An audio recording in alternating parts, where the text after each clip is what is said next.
Body मार रहे हो गाय का मतलब है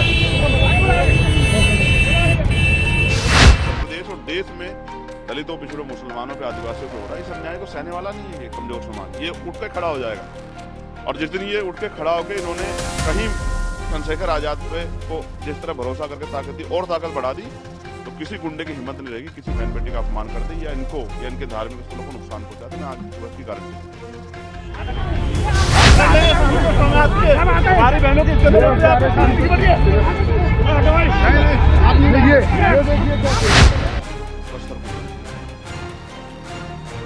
उस बेटी को वो अगवा करके ले गए और उस माँ को कागज दिखाओ जिसको घर जाने लोग जबरदस्त मेरी गाड़ी में मैं गारंटी देख कह सकता हूँ। उनके पिस्टल उनके सर पे लगी हुई है, वो बंदूकों की नोक पे है, इसलिए वो रो रो के इंतजार कर रहे हैं कि चंद्रशेखर वहां जाए। लेकिन ये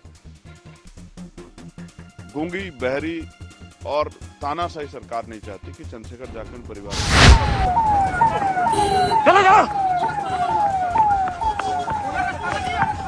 चलो तेजी से। बाल समाज की बच्ची के साथ जब अन्याय हुआ था तो मुझे वहां नहीं जाने दिया गया। ये इस बात का पुख्ता सबूत है कि जब दलितों, पिछड़ों, मुसलमानों पे जुर्म जाति अन्याय होगा। देखिए मामला तो इतना जघन्य है कि अगर कोई वास्तविकता में उस दर्द को महसूस करे तो वो रो पड़ेगा। इतना दर्दनाक कि एक माँ जो, क्योंकि माँ और पिता एक ऐसा रिश्ता है, बच्चों के लिए वो सुरक्षा कवच होते हैं, छाया होती है, हीरो होता है पिता और माँ ना। वो उनके लिए कुछ भी कर सकते हैं। बेटा पिता से कोई डिमांड कर देता है और पिता उसको पूरी कर देते हैं। कहाँ से करते हैं, कैसे करते हैं, अपना जूता नहीं खरीदते, जरूरत के समय अपनी जैकेट नहीं खरीदते और आवश्यकता सामान नहीं करते।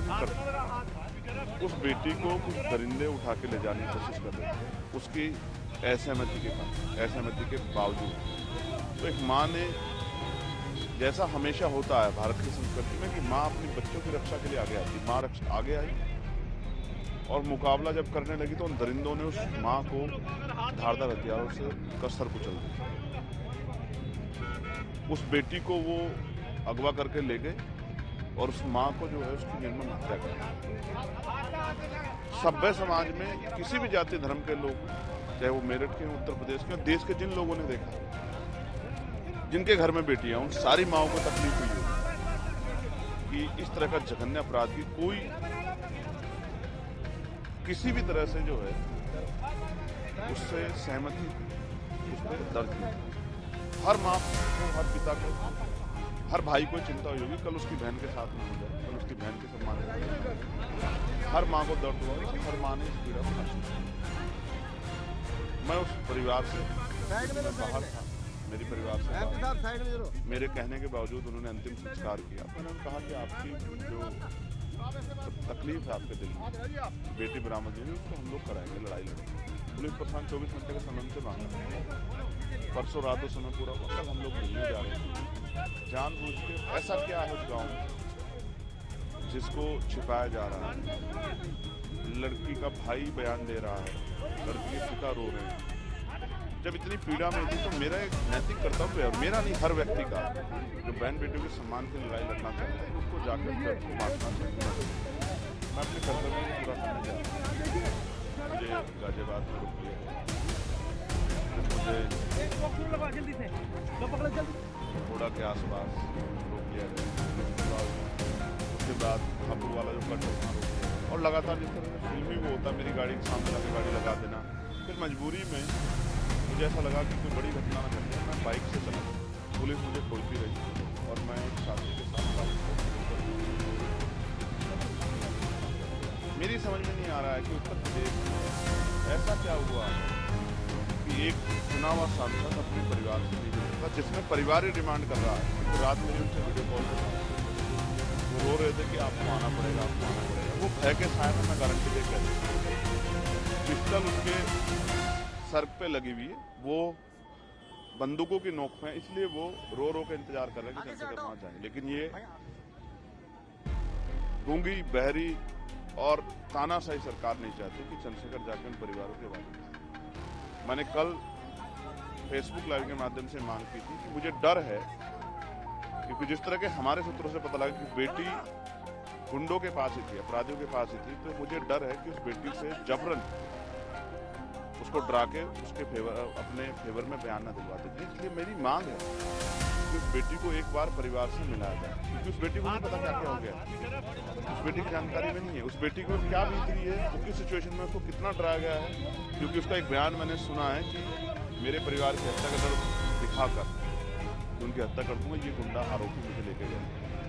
तो मैं चाहता हूं कि उसका डर तब निकलेगा जब परिवार के सामने लेके आता है बयान। और एक मेरा जो सबसे बड़ा डर है, इस तरह के बयान उनके भाई और पिता के, वो गाँव उनके लिए सेफ नहीं। मैं सरकार से मांग करता हूँ कि उनको शहर में, क्योंकि उस डर के सामने ना वो कानूनी लड़ाई लड़ पाएंगे और ना ही इस अपमान के साथ वो वहाँ रह पाएंगे। क्योंकि कल वो मुझसे कह रहे थे, तो भाई मुझसे रात वीडियो कॉल पर कह रहा था, माँ तो मारती है और माँ को नहीं देख पाएगी, पिता को मार देंगे। इसलिए मैं चाहता हूँ कि मैं मुख्यमंत्री योगी आदित्यनाथ से मांग करता हूँ, ठाकुर योगी आदित्यनाथ जी से मांग करता हूँ कि वो उस परिवार को सुरक्षित करने के लिए, अगर वास्तविकता में उनके अंदर इतना सा न्याय का चरित्र है, तो उसको वहाँ से गांव से आतंकवादी उस जातीय ईर्षा से भरे गांव से निकाल के उस परिवार मेरठ में मकान रहने की व्यवस्था करा देंगे। जब तक मैं अपने परिवार से नहीं मिलूंगा, उनके हालात नहीं जानूंगा। मैं यही समझने की कोशिश कर रहा था कि वहाँ मीडिया को बैन कर दिया, जाने से रोक दिया, कुछ नहीं है उनके पास कहने को। ऐसा लगता है मुख्यमंत्री ने उनको आदेश दिया, क्योंकि इसमें मेरठ की पुलिस नहीं थी, सहारनपुर की पुलिस, गाजियाबाद की पुलिस, जिस रास्ते से मैं जा सकता था वहाँ की पुलिस। इसका मतलब मेरठ नहीं था, सिर्फ डिस्ट्रिक्ट मेरठ नहीं था। इसका आदेश उत्तर प्रदेश मुख्यमंत्री की तरफ से आया कि चंद्रशेखर को वहाँ नहीं जाने देना, क्योंकि चंद्रशेखर अगर वहाँ जाएगा तो होगा उस परिवार में बल पैदा होगा और वो अपनी बात को मजबूती से कह पाएगा, अपनी लड़ाई को मजबूत लड़ पाएगा। अब सरकार नहीं चाहती कमजोर वर्गों में दलित, पिछड़े, मुसलमान अपनी लड़ाई को मजबूत लड़ सके, वो उनको दबा डरा कर, यानी कि हम आपको मारेंगे भी और रोने नहीं देंगे, इस तरह की तानाशाही। मीडिया को क्यों नहीं जाने दे रहे, क्या छिपाना चाह रहे? बीजेपी के नेता तो कल भी वहाँ गए, तो ऐसा क्या था कि एक चुनाव सांसद वहाँ नहीं जा सकता?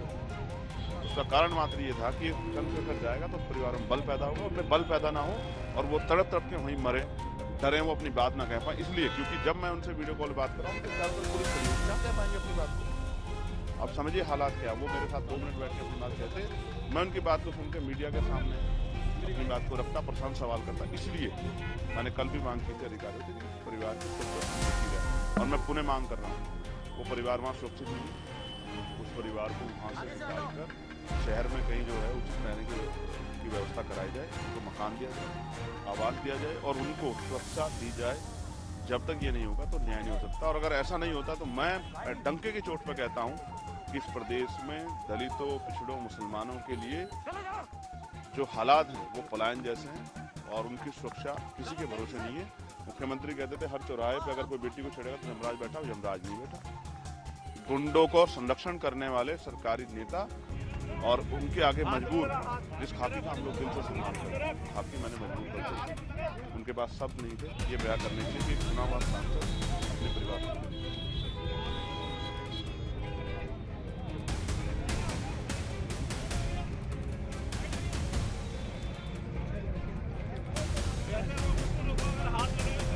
देखिए हम कानून को मानने वाले हैं, मैं चाहता तो मैं सीधा कहूँ कोई लॉ एंड ऑर्डर लोग पुलिस की जानकारी को सर्च के लेके जा रहे हैं, लेकिन आतंकवाद इतना हावी है उत्तर प्रदेश में। मैं कौशाम्बी गया,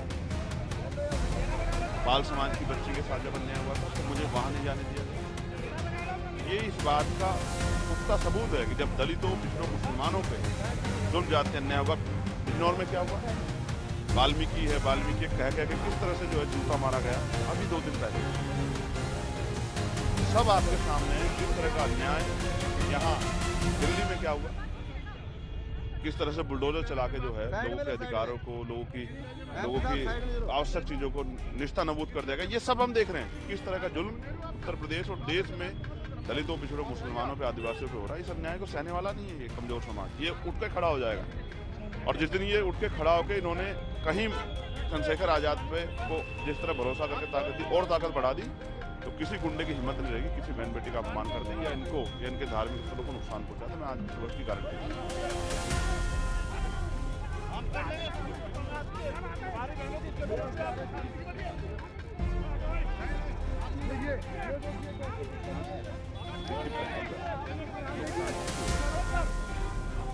मेजोरिटी जिसके पास हो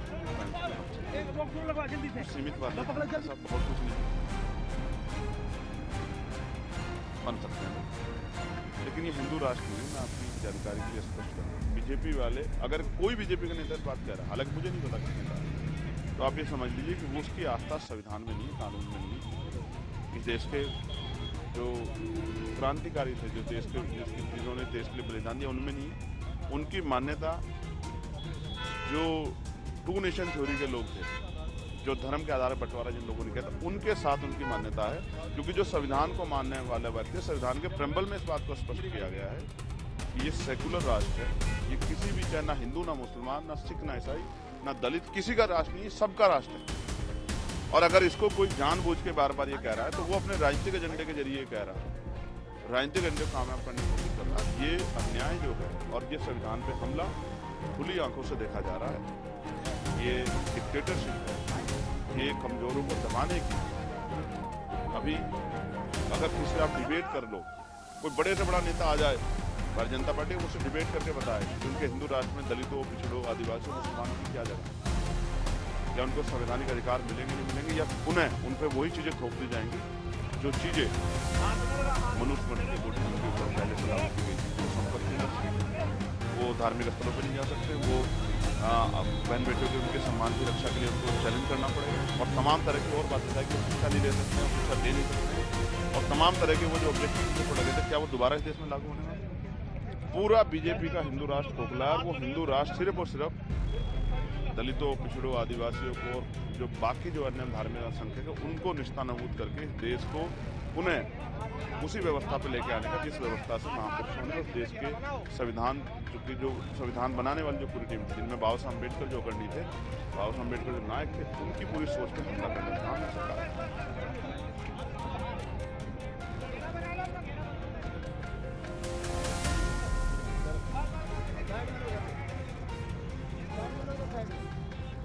करना चाहिए उनको बहुत समय, उनके पास बहुत समय। देश में तो और कोई दिक्कत है नहीं, बेरोजगारी देश में, कोई उस तरह की जो एजुकेशन व्यवस्था बहुत अच्छी होगी, हेल्थ सेक्टर बहुत अच्छा होगा, एक्सीडेंट नहीं हो रहे, बढ़िया सड़कें बन गई, तमाम तरह की कोई परेशानी नहीं।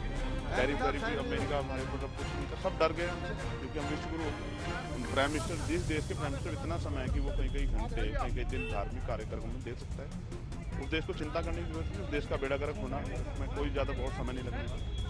ये धार्मिक अंधता, देखो एक बात आप जानते हैं, धर्म सबका अधिकार, प्राइम मिनिस्टर हो या कोई आम आदमी, सब शामिल हो सकते हैं, लेकिन सिर्फ धर्म के आधार पर देश चल जाएगा ये संभव नहीं। अगर मजदूर मजदूरी नहीं करेगा तो उसके पास पैसा नहीं आएगा, पैसा नहीं आएगा तो उसके पेट में रोटी नहीं आएगी, उसके घर पे उसके बच्चों की आवश्यकता नहीं। मैं अच्छा लगता है प्राइम मिनिस्टर यात्रा निकालते हैं रोजगार बेरोजगारी की, उस यात्रा में शामिल होते जो बेरोजगार की यात्रा निकाल रहे हैं, जो उन पर डंडा पड़ रहा है उसमें शामिल होते, उसमें तो शामिल नहीं होने। बहुत सारी चीज़ें, महंगाई जिस तरह से जो है मार रही है लोगों को, जिस तरह लोगों को रोजगार न मिलने का प्लान करना पड़ रहा है, इन सब चीज़ों को कब प्राइम मिनिस्टर बोलेंगे? तो वहाँ तो चुप्पी है, बहन बेटियों के जुर्म जाति अन्याय। और वो कहाँ गए सब लोग जो बेटी बचाओ बेटी पढ़ाओ को नारा दे रहे थे, अब कहाँ गए वो सब लोग? जब उत्तर प्रदेश इतने बड़े, जो देश के बराबर है, इतने बड़े सूबे में दलितों की बेटियों को कुचला जा रहा है, उनको दिन दहाड़े अगवा किया जा रहा है, कहाँ गए वो सब लोग? सब ठंडे हो गए। यही तो राष्ट्र क्यों नहीं आए? विश्व हिंदू परिषद के लोग क्यों नहीं आए? बजरंग दल के लोग क्यों नहीं आए? आरएसएस के लोग उस बेटी की रक्षा के लिए क्यों उस बाप को रोना पड़ रहा है? तो आपका हिंदू राष्ट्र ये नहीं समाप्त हो गया?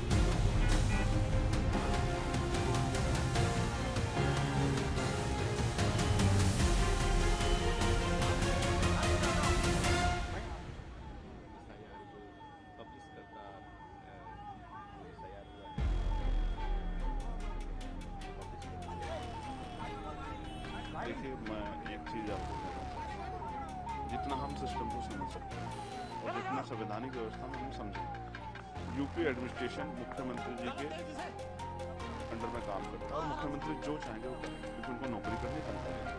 जो नहीं मानेगा उसका वेतन रोक दिया जाएगा, उसको सस्पेंड कर देगा, उसकी पोस्टिंग छीन ली जाएगी। तो बीजेपी किस तरह से चुनाव को मॉडिफाई कर सकती है अपने फेवर में, जिस भी तरह के बदलाव करेंगे। जैसे मुख्यमंत्री का जिन सीटों पर 10,000 से कम अंतर से आ रहे हैं उनको मेरी निगाह है, और आप देखो बहुत सारे जिले हैं जहाँ 10,000 के अंतर से आ रहे हैं, वो वहाँ 10,000 से 20,000 वोट रखे, और कटने वाला किनका, दलितों के, मुसलमानों का आदिवासी। तो आप ये समझो चिन्हित करके जो जाति उनका वोट काटा जा रहा है, ये गुंडागर्दी चलेगी बहुत समय। हम लोग लड़ेंगे, हम लोग सड़क पर भी लड़ रहे हैं, हमारे जो कार्यकर्ता हैं, बूथ रक्षक है, वो भी लड़ रहे हैं, हम इस लड़ाई को जारी रखेंगे।